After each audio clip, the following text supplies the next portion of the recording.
నమస్తే, welcome to our channel.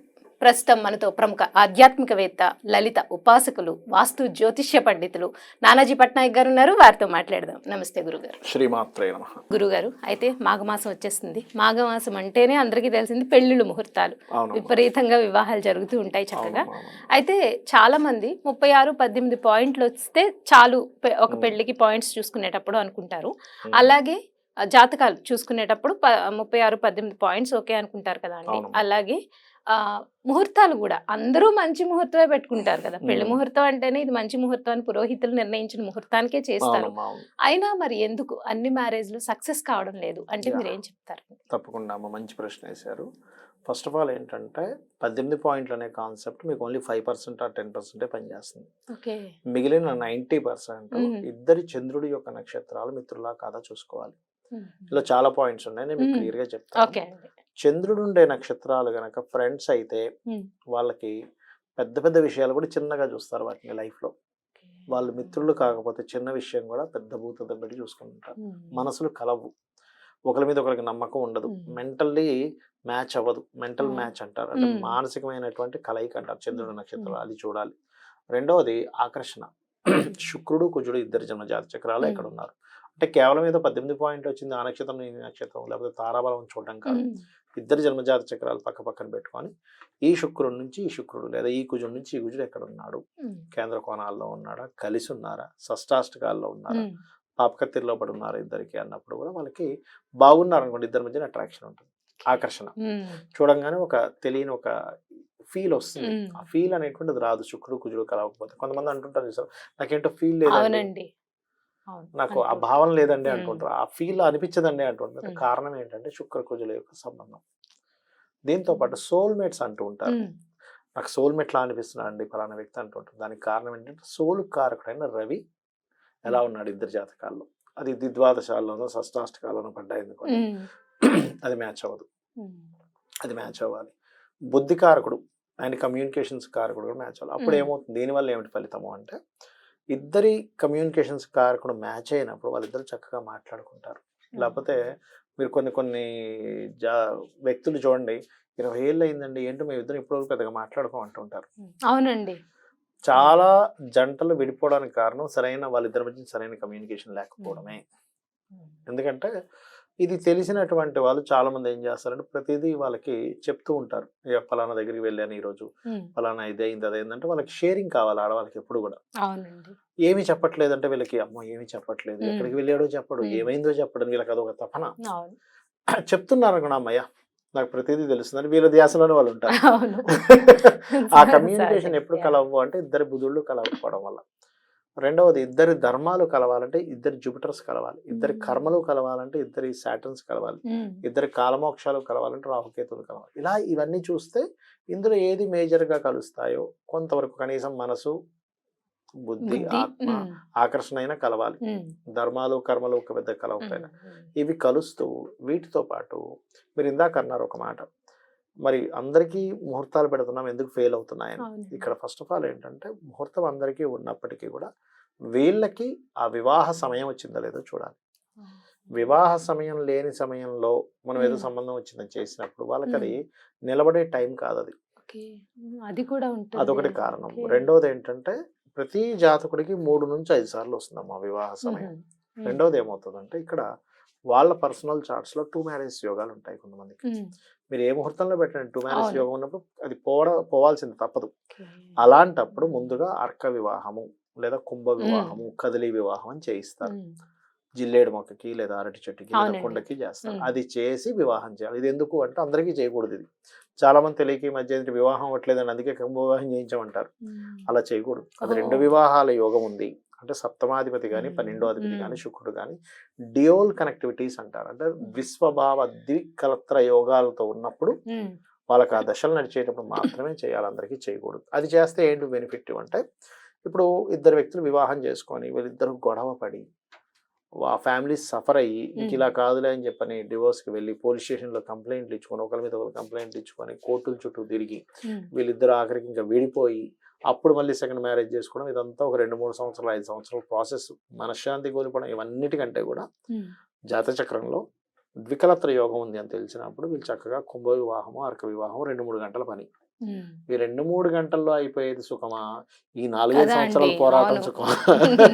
నిజంగా మీరు చెప్పింది 2-3 గంటల్లో అయిపోయేది హ్యాపీగా చేసేసుకుని ఉంటే అక్కడ అయిపోతుందిగా. దీనికి ఏమి అందరికీ పిలవాల్సిన అవసరం లేదు. తల్లిదండ్రి, బాబు, పాప ఎవరైతే ఉందో వాళ్ళతో చేయించుకోవడం. చెప్పాల్సిన అవసరం కూడా లేదు అందరికీ. మీరు హ్యాపీగా చేంజ్ చేసుకోవచ్చు. అది ఫస్ట్ చేయించాలి. ఇవన్నీ ఒక ఎత్తు అయితే వాస్తు కూడా ప్రభావం చూపిస్తుంది. ఒక్కోసారి ఇంట్లో ఆగ్నేయ దోషం ఉన్న సంబంధాలు సరిగా కుదరవు. కుదిరినా కూడా ఏదో డిస్టర్బెన్స్ వస్తూ ఉంటుంది. ఏది ఆగ్నేయ దోషం అంటే ఆగ్నేయం పెరగడం, తరగడం, ఆగ్నేయంలో నీటి ట్యాంక్స్ ఉండడం ఇట్లాంటి వల్ల. లేదా నైరుతి దోషం అంటే వివాహం తర్వాత గొడవలు అవుతూ ఉంటాయి. నైరుతి పెరిగినా దోషం ఉంటూ ఉంటుంది. అయితే ఇవి ఆస్ట్రాలజికల్ గా వాస్తుపరంగా ఉండేటువంటి ఫలితాలు అనుకుంటే, జనరల్ గా మనిషి చేసే తప్పులు ఏమిటి చూసుకుంటే అందరికీ కూడా అంటే 90% ఆఫ్ కేసెస్ 10% వాళ్ళు కొంచెం నిజాయితీగా ప్రాక్టికల్గా ఆలోచిస్తున్నారు. మంచి అంటే ప్రాక్టికల్గా ఆలోచించే వాళ్ళు లేరని నేను చెప్పట్లేదు, నిజాయితీగా కూడా ఉండేవాళ్ళు. కానీ 90% ఆఫ్ కేసెస్ ఏం జరుగుతుందంటే ప్రతి ఒక్కరికి కూడా అమ్మాయి అందంగా ఉండాలి, సంపాదించేసేయాలి, అన్ని బాగుంటాయి. అమ్మాయి తరపు వాళ్ళు కూడా అలాగే ఉంటున్నారు. ఏంటంటే అబ్బాయి అందంగా ఉండాలి, బాగా సంపాదించేసేయాలి, కానీ ఇంట్లోనే ఉండాలి. ఇంట్లో ఉండేవాడు ఎందుకు సంపాదిస్తాడు? అదే కదా. ఏదో వాళ్ళ పూర్వీకుల ఆస్తులు ఉంటే ఏదో రెంట్లు వస్తే చెప్పలేము, కానీ ఓ చాలా బిల్డింగ్లు ఉన్నాయి, రెంట్స్ వస్తే ఇంట్లో ఉంటాయి. అది ఎవరికో జరుగుతుందండి, చాలా రేర్ కేసెస్ కదా. అట్లా చేసే వ్యక్తి ఇంట్లో కూర్చుంటే బిజినెస్ ఎట్లా సాగుతుంది? 2 లక్షలు సంపాదించే వ్యక్తి ఆఫీస్కి వెళ్ళకుండా ఇంట్లో ఎందుకు కూర్చుంటాడు? కాబట్టి ఏంటి, ప్రాక్టికల్ గా ఆలోచించట్లే. ఎంతసేపు సంపాదన ఉండాలి, అన్ని ఉండాలి. కొన్ని ఎగ్జామ్షన్స్ ఎక్కువ పెట్టేసుకుంటున్నారు. అంటే అట్లాగా పిల్లడు ఒక్కడే ఉండాలి, అక్క చెల్లెళ్ళు ఉండకూడదు, ఇంకా పిల్లవ్వగానే మేము దూరంగా ఉండాలి. ఇవన్నీ పెట్టుకునేసరికి ఏమవుతుందంటే అవి కలవట్లే, మ్యాచ్ అవ్వట్లే. ఇంకోటి ఏంటి, ఒకప్పుడు ఓ 2 వ్యక్తులకు వివాహమై గొడవ వస్తే అబ్బాయి తరపు వాళ్ళు అబ్బాయినే అనేవారు, అమ్మాయి తరపు వాళ్ళు అమ్మాయిని మందలించేవారు. అది పోయింది ఇప్పుడు. అది మెయిన్ ప్రాబ్లం అవుతుంది. ఇంకోటి, వివాహం చేసిన తర్వాత వాళ్ళ మధ్యలో మనం దూరకూడదు, అస్సలు దూరకూడదు. వాళ్ళు కొట్టుకుంటారో మాట్లాడుకుంటారో మళ్ళీ కలిసిపోతారు. అంతే అండి. ఎప్పుడైతే మిడిల్ మ్యాన్ మధ్యలోకి వెళ్ళాడో అక్కడ ఏమవుతుందంటే వాళ్ళ తప్పుని కప్పెట్టేసుకొని ఉప్పులు మాత్రమే చెప్పుకుంటుంటారు. అవతల మనం బ్లేమ్ ఎప్పుడైతే చేయడం జరిగిందో ఇంట్లో వాళ్ళకి అప్పటి వరకు ఉన్న ఒపీనియన్ కూడా వీళ్ళు మార్చేస్తున్నారు. అప్పుడేంటి, అమ్మాయితో పాటు అత్తగారు మామగారు కూడా ఆ రకంగానే ప్రవర్తిస్తారు. ఎందుకంటే నువ్వు మా అమ్మాయిని హింసిస్తున్నావు అంటాడు, లేకపోతే మా అబ్బాయిని నువ్వు హింసిస్తున్నావు అనే భావన వచ్చేస్తుంది అత్తగారికి. కాబట్టి ఏంటంటే ఇది మెయిన్ కారణం అక్కడ.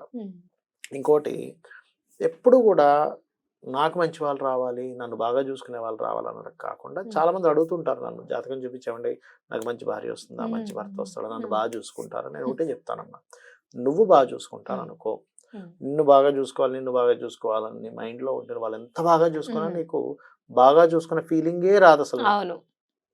సాటిస్ఫాక్షన్ ఉండదండి, ఎంత చూసినా ఇంకా ఏదో ఎక్స్పెక్టేషన్, ఇంకా ఏదో ఉంటుంది. కాబట్టి ఫస్ట్ మీరు ఆ మైండ్ సెట్ నుంచి బయటికి రాండి అని చెప్తాను. అయితే చాలా మందికి వివాహము ఎన్ని ప్రయత్నాలు చేస్తున్నా ఎందుకు అవ్వవు అంటే వాళ్ళ సప్తమ స్థానం వీక్గా ఉంటుంది. అందుకని వాళ్ళ అమ్మవారి ఆరాధన అంటే వివాహం అవ్వని జాతకాలు వేరే ఉంటాయి, అసలు అవ్వవు వాళ్ళకి. అది చాలా రేర్ కేసెస్లో ఉంటుంది. అవన్నీ చూసుకోవాలి. చూసి అమ్మవారి ఆరాధన రెగ్యులర్గా ఓం కామేశబద్ధ మాంగళ్య సూత్ర శోభిత కందరాయనం అనే మంత్రం చేస్తూ. ఇంకోటి ఏంటంటే మ్యాక్సిమం ఇవాళ రేపు మీరు చూసినట్లయితే విడాకుల సంఖ్య కూడా బాగా పెరుగుతూ వస్తుంది. కారణం ఏంటంటే మన అనే ఫీలింగ్ ఉండట్లేదమ్మా. ఒక అమ్మాయిని వివాహం చేసుకుంటే ఏమో రేపొద్దున విడిపోతుందేమో, ఒక 2-3 సంవత్సరాలు చూసిన తర్వాత పిల్లల్ని కన్నాం, పిల్లల్ని కూడా కనట్లేదండి. అవును, మన అనే ఫీలింగ్ లేదు. 2 వ్యక్తులు ఒక జర్నీ చేసేటప్పుడు అసలు ఎంతమంది వాళ్ళ భార్య ముఖంలో చూసి ప్రేమగా చూస్తున్నారు? ప్రేమగా నువ్వు ఎప్పుడైనా చూస్తున్నావా? కనీసం మాట్లాడుతున్నావా ప్రేమగా? సుఖ దుఃఖాలు అడుగుతున్నావా?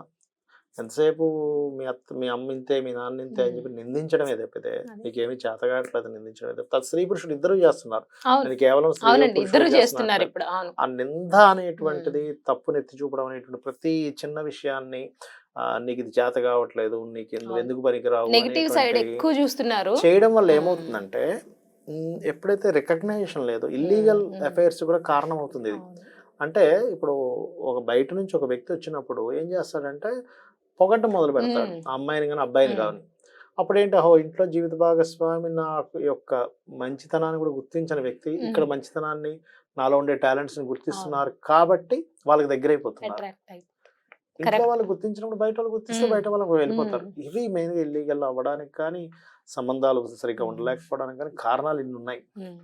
ఇవన్నీ కూడా ఫస్ట్ ఆఫ్ ఆల్ ఏంటంటే ఎక్కడ బీజం పడాలి అంటే, ఒక పురుషుడికి చిన్నప్పటి నుంచే తల్లి చెప్పాలా, బాబు స్త్రీ యొక్క తత్వం ఇలా ఉంటుంది, స్త్రీ ఎమోషన్స్ తో కూడుకుంది, నువ్వు చాలా జాగ్రత్తగా ఆవిడని అర్థం చేసుకోవాలి. ఆవిడ కొన్నిసార్లు వద్దంటే అదేదో వద్దా సరే నీకేమీ చేత కాదు లేని వెళ్ళిపోవడం కదా, ఎందుకు వద్దు ఏమిటని ఆవిడని లాలించాలి, ఇవి చెప్పగలగాలి.